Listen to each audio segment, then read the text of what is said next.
მოკლედ მომინდა საუზმობა. ცოტა გვიანია საუზმისთვის, მაგრამ მაინც. მოკლედ უახლესი კვლევის შედეგები უნდა გაგიზიაროთ, რომ შეიძლება ცუდი ძილის მიზეზი იყოს თქვენი საუზმე. უფრო ზუსტად კი საუზმის უქონლობა. ანუ საუზმის გამოტობა შეიძლება იყოს ცუდი ძილის მიზეზი. მართალი ხარ. ხო არ წაგისვათ კარაქი პურზე? კი ბატონო, აი სწორედ ეს განსაზღვრავს თუ პირველად გაღვიძების შემდეგ როდის მივირთმევთ საღამოს თუ ღამის ძილის ხარისხს და ეს უახლესმა კვლევებმა დაადგინა. პრინციპში იმდენად ნაკლებ ყურადღებას ვაქცევთ ზოგადად აი კვების აი ამ მონაკვეთს, რომელიც ქვია საუზმე, რომ სავსებით შესაძლებელია რომ არც მიგვექცია ყურადღება, რომ არის კავშირი მათ შორის. რაღაც ყველაზე დაჩაგრული კვებაა მგონი. მართალი ხარ თიკა და გეტყვი იმასაც, რომ აი ვინც თვითნებურად, ასე ვთქვათ, დიეტაზე არიან და წონის კორექცია სურთ დიეტით, რატომღაც პირველ კვებას, ანუ დილით არა, მაგრამ შუა დღისკენ იღებენ და აი სწორედ აი ამიტომ ასეთ ადამიანებს უჭირთ ღამით დაძინება. მე მაგალითად აი საუზმე საერთოდ ამოგდებული მაქვს ცხოვრებიდან, ჩემი დროის უქონლობის გამო. სულ ფიქრობ, რომ ეს დროს მაკარგიებს რა და არა და როგორი გადაუსვი, კარა, რო გაიყვანე გზაში. როგორი სასარგებლო ყოფილა, რაც შემი. ჯერ არაფერი არ გვითქვამს, ნახე ახლა თანდათან. მაშინ სპეციალურად აკეთებ ამას, იმიტომ რომ ბევრი საქმე გაქვს და უფრო მობილიზირებული რომ იყო და რომ არ დაგეწინოს. და ღამე ჭამს? არა, უბრალოდ გვიან. ღამე ჭამს და სამწუხაროდ. მოკლედ არ ვიცი თქვენ გიფიქრეთ თუ არა ამ ურთიერთკავშირზე, თუმცა იკვეთება რაღაცა ძალიან მნიშვნელოვანი ხაზები. ალბათ ძალიან ბევრ რამეს შეიძლება დავაბრალოთ ღამე, ცუდი ძილი. შეიძლება დავაბრალოთ იმას, რომ აი დღის მეორე ნახევარში დავლიეთ ყავა, ან რაღაცა ისეთი რამე ხვდა, რაც ჩაყვა ძილში და ამან დაგვირღვია სიმშვიდე ძილის. ან შეიძლება ღამით ვსქროლეთ, ამიტომ ან რაღაცა ისეთი მოვლენა იყო, რომელმაც სტრესი გამოიწვია და ამიტომ, მაგრამ არავის არ უფიქრია იმაზე, რომ შეიძლება საუზმე იყოს ამის მიზეზი. რომ ჩვენ უბრალოდ ღამე ცუდად გვძინავს. რა კავშირია ამას მოგვიანებით გვეტყვა ჩვენი ექიმები, თუმცა მანამდე მე სტუმარს დავპატიჟებ, რომელსაც ამავე შეკითხვას დაუსვამ. უფიქრეთ თუ არა ამ ურთიერთკავშირზე. მოკლედ სტუმრობს პირველად სხვათა შორის ნამდვილ ექიმების გადაცემაში მომღერალი ქეთი ციკლაური. მოდი ქეთი, მოდი, როგორ ხარ ქეთი? სამებით, კარგად? გამარჯობა. ოჰოჰოჰო, რა კაი ეგეთი საკვები? კი, სხვათა შორის და მინდა გამოგიტყდეთ, რომ ჩემი საუზმე ზუსტად ეგეთია. აი რომელი კომბინაცია? პური, კარაქი, ყველი, მაგრამ კიდე ძეხვეულიც მიყვარს. გამოგიტყდა. ანუ შენი საყვარელი საკვები არის საუზმე? კი, უფრო ხშირად მივიღებ საუზმეს, ვიდრე არა. ნუ ჩვენ ქალბატონები თიკა ხო იცი ყოველთვის ზრუნავთ ჩვენს კილოგრამებზე, რომ ლამაზად გამოვიდა ესთეტიკაზე და ასე შემდეგ და სხვათა შორის დაკვირვებული ვარ, თუ საუზმეს ვღებულობ, მე უფრო მშია. მე მთელი დღე. ზუსტად, სულ საკვები მახსენე. ამიტომ. ხო, დაი ნახე რა. ანუ შენი რჩევა ახლა რატო არ ჭამო, არა გამოდგა. შეხო ქალი არ ხარ, მოიცადე იქ მარტო ქალებზე ვცელდება. სხვათა შორის, აი ბატონ ლევან სუსმენდი ხა სანამ შემოვიდოდი და ლეო ბოკერიას ინტერვიუ მაქვს მოსმენილი, რომელიც ასევე იძახის, რომ საუზმე სისულელია, საერთოდ არ უნდა მიიღო. ოდნავ წაიხემსო დღისით და საღამოს მიირთვა. რა თქმა უნდა, ძალიან ესე უხვი არ უნდა იყოს. და მე შეიძლება ოდნავი ვარჯიშიც, მაგრამ შეიძლება ექიმების მოღვაწეობიდან გამომდინარე, აი, როცა იღვიძებ, დრო უნდა გქონდეს, რომ ორგანიზმმა გამოიღვიძოს და თუ შენ ჭამ, ანუ ხო ჭირდება მე გადახარშვაზე, ხო, ენერგია ორგანიზმს და აღარ გამოდის. რაღაცა ესე ჭამორლუკმას, სულ ესეთი. მე სხვათა შორის ხა იძახიან, რომ წყალი უნდა დალიო, ვთქვათ, ლიმნით ან სოდით, ბევრი რაღაცაა ახლა ახალი ო, მართლა რა. ტრენდული, მაგრამ მე არა, მე უფრო რაღაც ყავას ვსვავ, სიმართლე გითხრათ, ყავას და შემდეგ ვსაუზმობ. ხშირად ბურღლაულს ჭამ მიყვარს. ფაფებს. ესე იგი, უფრო მეტად საუზმობ და უფრო მეტად არ საუზმობ, რა ჩავთვალო. უფრო მეტად საუზმობ. უფრო მეტად საუზმობ. შემდეგ, რა თქმა უნდა, ნუ შეიძლება რაღაც წვნიანი ვჭამო, ან იგივე აი პროტეინები. კვერცხი, კი, ქათამი, ხორცი, მწვანილთან. აი ესე, ნუ, ინტერნეტი გვაძლევს საშუალებას, რომ უამრავი სიახლე გავიგოთ და ვიყოთ საქმის კურსში და ვცდილობთ. ნუ ყოველთვის არ გამოდის. მესმის. ეხლა მოდი მე გადავამოწმებ შემდეგ რამეს. როგორ გძინავს? როგორი ძილი გაქვს? ძილთან დაკავშირებით მე არ ვიცი, არ მგონია რომ ეს კავშირი იყოს. ახლა ძალიან ბევრი ახალი რაღაცები გამოდის. ახლა მანამდე ვიცოდით რომ ძალიან ცუდია კარაქი. ახლა აღმოჩნდა რომ კარგია და საჭიროა. კარაქი 82%-ით წვიმით. რა თქმა უნდა. აბა. ნუ კი ბატონო, მოკლედ ყველაფერი ასე იცვლება. ძილთან დაკავშირებით მე ვფიქრობ, რომ უფრო მეტად ეს ინფორმაციული სტრესი გვაზიანებს, ვიდრე ვთქვათ საჭმელი. ნუ თუ ძალიან ბევრი ჭამე საღამოს, რა თქმა უნდა, უბრალოდ ძნელია, ხო? რაღაც ვერ დაიძინებ. საერთოდაც ყველაფერი ინდივიდუალურია. მე ვფიქრობ, თითოეულმა ადამიანმა უნდა იცოდეს, როგორ მოусმინოს თავის ორგანიზმს, რა გინდა. მე ხშირად მაქვს, როცა აი ვცდილობ დილით არ ჭამ, იმიტომ რომ ვუსმენ, აი როგორც ჩვენ ვთქვით, ახლა რომ მე უფრო მშია. თუ მაქვს მიზანი, რომ ოდნავ დავიკლო, ნუ ვცდილობ, რომ დილით ახლა და როცა განაწყობი ესე მე ადვილია. განწყობაა ყველაფერი, ხო მართალია და თან უნდა მოისმინო, ძალიან თუ გშია მგელივით, ნუ რაღაცა ოდნავ უნდა შეჭო. მე და რეზომ განმეწყვეთ, რომ დავიკლო და დავიკეთე. სწორია, მაგრამ განწყობა ძალიან დიდი სხვათა შორის. აი შენ თუ ვფიქრობ, რომ შეიძლება არსებობდეს კავშირი საუზმეს და კარგ ძილს შორის, ხარისხიან ძილს შორის. მე ვფიქრობ, არსებობს რაღაც. კი, იმიტომ რომ იმდენად თუ საუზმე შენთვის მართლა რესურსია, აი გრძნობ რომ რაღაცა ძალიან ლამაზად მოაწყე. აი რაღაც იცი რომ სწორკვებას, რაღაცა ჩაუყარე საფუძველი. ხო, ამან იმოქმედა შენს კარგ განწყობაზე. მთელი დღე ხო უფრო კარგად მიდის შენთვის, ხო? რაღაცნაირი შემართებით. შესაბამისად, ალბათ ძილიც უკვე მშვიდი გექნება. ფსიქოლოგ მდგომარეობაზე არის დაკავშირებული. მე ხა არ ვიცი ექიმები რას გვეტყვიან, რომელი რაღაცი ვიტამინი ან მინერალი რას გვიკეთებს ტვინში, სეროტონინი, დოფამინი, მელატონინი, ხო, ძილისთვის. მაგრამ შესაძლოა არის რაღაც კავშირი. აი გაცნობებული ყოფილიყო. დიახ.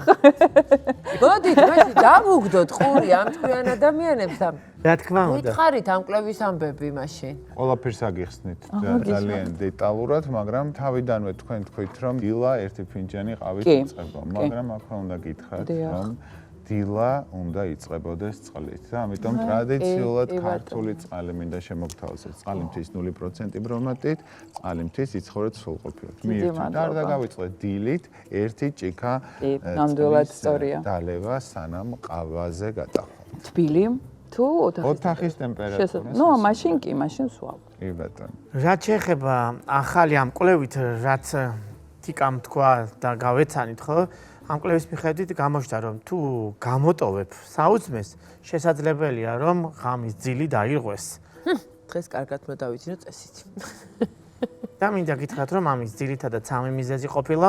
პირველი ესაა სტრესი, მეორე ესაა ცირკადული რიტმი და მესამე ესაა ჩემდა გასაოცრად დღის განმავლობაში მიღებული არასაკმარისი კალორიები. ხედავ რა ხდება. მოდი დავიწყოთ მაშინ სტრესით. რა შუაშია სტრესი და არა, როგორ არის შუაში ძილთან, მაგრამ აიც. მოგეთ, როდესაც დილით ვიღვიძებთ, ამ დროს ხდება კორტიზოლის გამომუშავება ჩვენს ორგანიზმში, ეს ხდება იმისთვის, რომ ჩვენ გამოფხიზდეთ და ანუ ენერგიულები ვიყოთ. დიახ. ზოგადად ესე იგი გამოღვიძების შემდეგ კორტიზოლის დონე პიკში იმყოფება, ხოლო 30 წუთის შემდეგ გაღვიძებიდან წესით ეს კორტიზოლის დონე კლებულობს და საღამოს ძალიან დაბალ ნიშნულამდეა, ხო?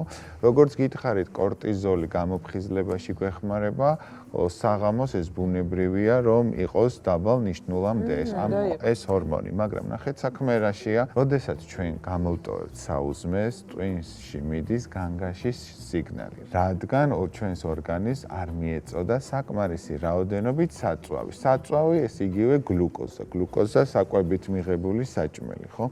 ნახე როგორ რაღაცაა, როდესაც ვიღვიძებთ და ჩვენ საკვების მიღება გადავწიეთ, თუნდაც აი საღამომდე ან შუა დღემდე, სისხლში შაქრის დონე, გლუკოზის დონე ეცემა, რაც საშუალებას არ აძლევს კორტიზოლს, რომ დაიკლოს, შემცირდეს. კორტიზოლის დონე სისხლში მაღალი რჩება და სანამ ჩვენ არ მივირთმევთ საკვებს, მანამდე კორტიზოლიც მომატება. რაც უფრო სტრესის ჰორმონი არის მომატებული და რაც უფრო გვიან ღებულობთ საკვებს, კორტიზოლის დონე უფრო ხანგრძლივად არის სისხლში მომატებული. ხო, ამაქვს. მე ვიცი, რომ კორტიზოლის დონე იხარჯება, როდესაც ვარჯიშობთ, ან მოძრაობთ. ხო შეიძლება შევანაცვლოთ კვება ვარჯიშით მაგალითად. არა, ვარჯიშთან მივალთ ჯერ ენერგია გვინდა, გლუკოზა გვინდა, ხო, იმიტომ რომ გლუკოზის გარეშე დილით რო ვივარჯიშოთ და კიდე არ მივიღოთ საკვები ხანგრძლივი დროით, არაფრით არ შეიძლება და მე კიდე ერთი ამბავი ვიცი ამ კვლევით, რომ თურმე და გაკვირვებული ვარ სხვათა შორის ქეთი, ძირფას მაყურებლებო, თურმე ქალებისთვის უფრო მნიშვნელოვანი ყოფილა დილის საუზმე ზოგადად, რა თქმა უნდა, დილის არის, ვიდრე მამაკაცებისთვის. არადა მეგონა რომ მამაკაცები პირველ რიგში რომ დაპურებულები იყვნენ ვიდრე ქალები, მაგრამ ეს ასე არ აღმოჩნდა. არ ეთანხმება. იმიტომ რომ თურმე ჩვენი საწყის მომნელებელი სისტემა სხვანაირად მუშაობს, ასევე შიმშილზე სულ სხვანაირი რეაქცია აქვს ჩვენს ორგანიზმს. ესე იგი, ბევრად უფრო ესეთ განგაშის სიგნალს ისევ კორტიზოლის დონე ქალის ორგანიზმი საუზმის გამოტობის შემთხვევაში ვიდრე მამაკაცის. და რატო არის განგაში თურმე? ესე იგი, ჩვენ სხვანაირი დამოკიდებულება გვაქვს ცხიმთან დაკავშირებით ქალებს. ჩვენ ცხიმი ბევრად უფრო გვჭირდება ვიდრე მამაკაცებს და ეს დაგროვება, ასე ვთქვათ, ხო, ეს ორგანიზმის ჭკუა იმაში, რომ დაიგროვოს ცხიმი, როცა საჭიროა, რომ დახარჯოს ქალის ორგანიზმი, უფრო მაღალ პასუხისმგებლობას ატარებს, როგორც ჩანს და როდესაც დეფიციტშია ეს ცხიმი, რა თქმა უნდა, სტრესის დონე იმატებს და როგორც ირკვევა, აი ამ კვების შემოსვლით ამიტომაც საჭიროა სწორი საუზმე იყოს, სწორი ცხიმებიც იყოს, ეს ვიცი რა თქმა უნდა ახალი აი ამ კვლევებიდან მეც რომ სწორი, აი მაგალითად კარაქის მაგივრად ავოკადო იყოს. ან ავთვი ზეითუნის ზეთი და სალათი, რომ აი ეს სწორი ცხიმები შემოვიდეს იმისთვის, რომ თუნდაც იმიტომ რომ თიკა თუ გვინდა გახტომა, ეს სწორი ცხიმები უნდა მივიღოთ, იმიტომ რომ ორგანიზმი სტრესის დროს იგროვებს ცხიმებს და ჩვენ თუ მას ვეუბნებით, აი შენ საყვარელო, როგორი კარგი ცხიმები, ისიც გვიჯერებს და შეიძლება უფრო მეტად წავიდეს ეს პროცესი გახტომის, თუნდაც როცა იმოძრავებ და ივარჯიშებ, მეტად დაიკლებ, ვიდრე როცა არ ჭამ არაფერს. მართალი ვარ? იცი რა, რეკეთი, ზუსტად ჩვენი გადაცემის ერთი რამდენი ხრის წინ იქნებოდა, ერთი 2 წლის წინ თუ უფრო ნაკლების წინ. მე მასწავლეს ჩვენმა ეკიპებმა, რომ კარაქიანი პური დილას არის სრულიად ფანტასტიკური საუზმე და მე მათ დაუჯერე. მე კიდე უფრო უკეთეს ფორმაში ვარ, ხა რაღაც პარადოქსული ვით არის, მაგრამ ანუ გამოცდილება გაგუყვე და აკვირდები, ხო, პირიქით. კი, და აბსოლუტურად საკმარისია, მიყვარდა და რაღაცნაირად სულ ვიკლებდი და ეხლა დაბრუნდა ჩემთან და ვარ ბედნიერი ღერდის. მე ძალიან ისევ გადაუსვა და დილით ამ პურს კარაქი. მე, ასე რომ, სად იყო ავოკადო, ჩვენ რო კარაქიან პურს ჭამდით. ხი რა თქმა ვითომ შობლები და ბებია ბაბუები ვითომ ჩვენი გასუგების მიზნით გვაჭმევდნენ ამ კარაქიან პურს, მაგრამ გააჩნია რასის ქეზე წაუსმევ კარაქს. რა თქმა უნდა, რამდენჯერ დღეში შეჭამ, ახლა მხოლოდ დილით საუზმეზე შესანიშნავია. ახლა მე მთელი დღე თუ ჭამე ძალიან ცხიმიანი საკვები, რა თქმა უნდა, სიზარღვებისთვისაც ცუდია. გარდა ფორმის. იტანს 1-20 გრამ კარაქს იტანს საუზმე, აბსოლუტურად სასარგებლოც არის. კიდევ რას გვეუბნება ეს კვლევა, რა ვიცით? გადავიდეთ მეორე ეტაპზე, მეორე ეტაპი იყო ცირკადული რიტმი. დამეთანხმებით, რომ სამყარო არის ზედამთვარე, ხო? ანუ დილა-საღამო. ამ დილა-საღამოზეა სწორედ ადამიანის ორგანიზმი აგებული. რეზო მახსენა ჰორმონი კორტიზონი, რომელიც თქვა უფრო მეტად დილის საათებში სინთეზირდება ადამიანის ორგანიზმში. ამის შემდეგ დგება მომენტი, როცა უნდა დუნდება ორგანიზმი და გადადის მოდუნების, რელაქსაციის ფაზაში, დასვენების პერიოდი ეწყება, ძილისკენ მიდრეკილება და სტარტაპს იღებს მეორე ჰორმონი მელატონინი. ანუ აღნიშნულიდან გამომდინარე, თქვათ, საღამოს თუ ბევრს შევჭამთ დამეთანხმები, ხო, ანუ ეს იმას ნიშნავს, რომ დიდი მოცულობით რო მიიღებს ორგანიზმი საკვე პროდუქტებს, გადართულია ორგანიზმი იმისკენ, რომ ეს რამენერად გადაამუშავოს, მოინელოს, შეიწოვოს და აღნიშნულიდან გამომდინარე ეს ენერგეტიკური ბალანსი ამ პერიოდში ირღვევა. სწორედ როცა თქვათ ერთი მიდის იქითკენ, რომ ჭამის პროცესი კარგი სიამოვნებაა საღამოს დამეთანხმები, მაგრამ საპირისპირო საკეთებს მელატონინი. ანუ მელატონინი გადუნებს, გამშვიდებს, ძილს გზგრის და შენ ამ შემთხვევაში შენ ორგანიზმს აყენებს სტრესში. აღნიშნულიდან გამომდინარე, რა არის ეს? ეს არის ცირკადული რიტმი. ანუ ეს წითლები, კორტიზოლია წითელი, მელატონინი არის ლურჯი. და ნახე, ანუ კორტიზოლი არის პიკში დილას. რა თქმა უნდა. და მე მელატონინიანი პიკში საღამოს და ესე იგი ის ისევ გათენებისკენ იწყება. ანუ ზედა მთვარე რა. ამიტომაც უნდა დავიძინოთ მე როგორც ვიცი, სადღაც მაქს ყველაზე კარგია 12-ე, როდესაც ეს გამომუშავდება. ანუ ჩემი წინა პერიოდის ექიმების ჰქონდათ ეგეთი ჩვევა, რომ ძილი რომელსაც ეწყება, ბოლო კვება როდის გა. თანამედროვე ექიმება სამწუხაროდ ეცნებები ამოვიღეთ, მაგრამ გადამწყვეტია რა. ძილ-ბუძლის ბაზა. მე კიდე ვიცი რომ მელატონინის გამოსამუშავებლად აუცილებელია სიბნელე. რა თქმა უნდა.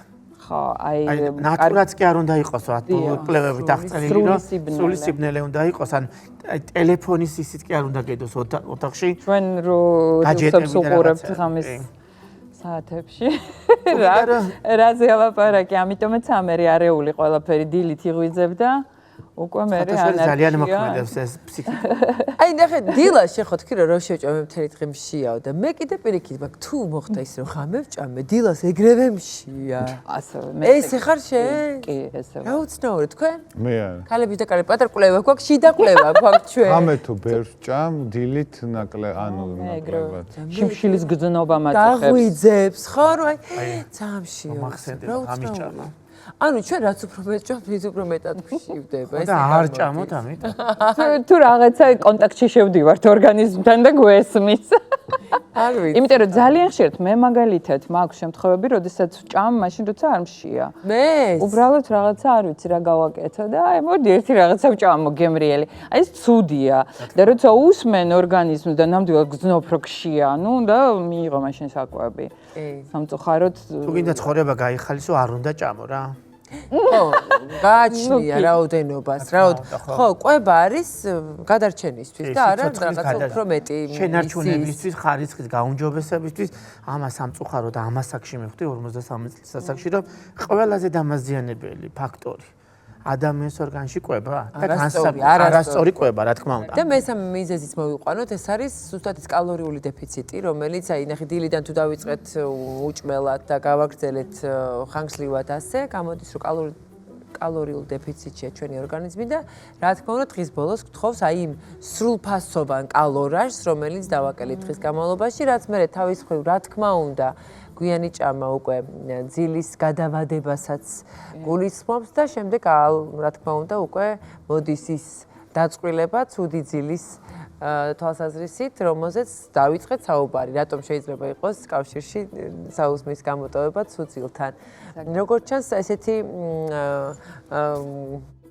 გადაწყობა აქვს ორგანიზმს. საერთოდ ძალიან რთულია მე ვფიქრობ, ეს ჩაღრმავდე ამ ყველაფერში და კალორიები გამოითვალო. ნუ ძალიან მიზანი უნდა დაისახო. მე საერთოდ ცოტა სტიქიურად მაქვს ეს ყველაფერი, აი როგორც შენ რო დააკვირდი რო ღამე რო ვჭამ დილითში აი ეგეთ დონეზე მაქვს თორე კალორიებს არ ვითვლი მაგრამ მესმის ამაში ნამდვილად რაღაცა ლოგიკა არის გასაგებია თუმცა ეს ეხლა ახლანდელი აი ვთქვათ ფიტნეს ტრენერები და ასე შემდეგ აი კალორიების დეფიციტს თავაზობენ თავის პაციენტებს იმისთვის რომ კარგ ფორმაში ჩადგნენ ეს არ ნიშნავს რომ ისინი შიმშილობენ ან ვთქვათ ორგანიზმს რაღაცას აკლებენ სწორი კვება აბსოლუტურად ყველანაირი ვთქვათ იქ მიღება ყველაფრის რაც საჭიროა მაგრამ რაღაცა კალორიურ დეფიციტს თავაზობენ ვარჯიშთან პარალელურად კი ნუ ეს ერთ-ერთი გზაა იმისთვის რომ ფორმაში ჩადგე იმიტომ რომ ზედმეტი წონა ძალიან ცუდია ცხადია ჯანმრთელობისთვის ეს მათთვის ვისაც უნდა რომ რაღაცა წონის კორექცია მოახდინოს თუმცა ჩვენ საუბრობთ ისეთ ყოველდღიურ ჩვევაზე რომელიც არის საუზმე ასე ვთქვათ რომელიც ჯობია როგორც ამ კალორიულიც დასტურდება რომ იყოს საუზმე როგორიც შეიძლება რომ იყოს და არ იყოს ის ამოვარდნილი ჩვენი გეგმებიდან იმიტომ რომ შეიძლება მერე მართლაც ცუდი ძილის მიზეზი იყოს სწორედ ის ამოვარდნილი საუზმე რომელსაც არ მივაქციოთ ყურადღება და ისე დავტოვეთ ჩვენ სახლი საუზმეს უფრო მეტი ყურადღება უნდა მივაქციოთ ვიდრე ვახშამს მოკლედ ეს გამოიკვეთა ხო ნამდვილად რომ მე მელატონინი მოვიდეს შენ და კეთი საუბრობთ და ნამდვილად კვლევას ემთხვევა თქვენი მონაცემები. კი ბატონო. და კორტიზოლის პიკი, რომელიც არის თურმე დილა, უნდა დავაკმაყოფილოთ დავწიოთ საუზმით. რა თქმა უნდა. წავჭრათ კორტიზოლის პიკები. კეთი მადლობა რომ გვესტუმრე, გაგვიზიარე შენი ცხოვრების წესი. ცოტა ამბავი ჩვენს გაგატანეთ, რომელმაც შეიძლება თვითონ ბევრი მოიტანა. კი ბატონო. ისურვებთ ჯანმრთელობას. მადლობა ჩვენ ზუსტად ამას ვემსახურებთ. წარმატებებით. მადლობა.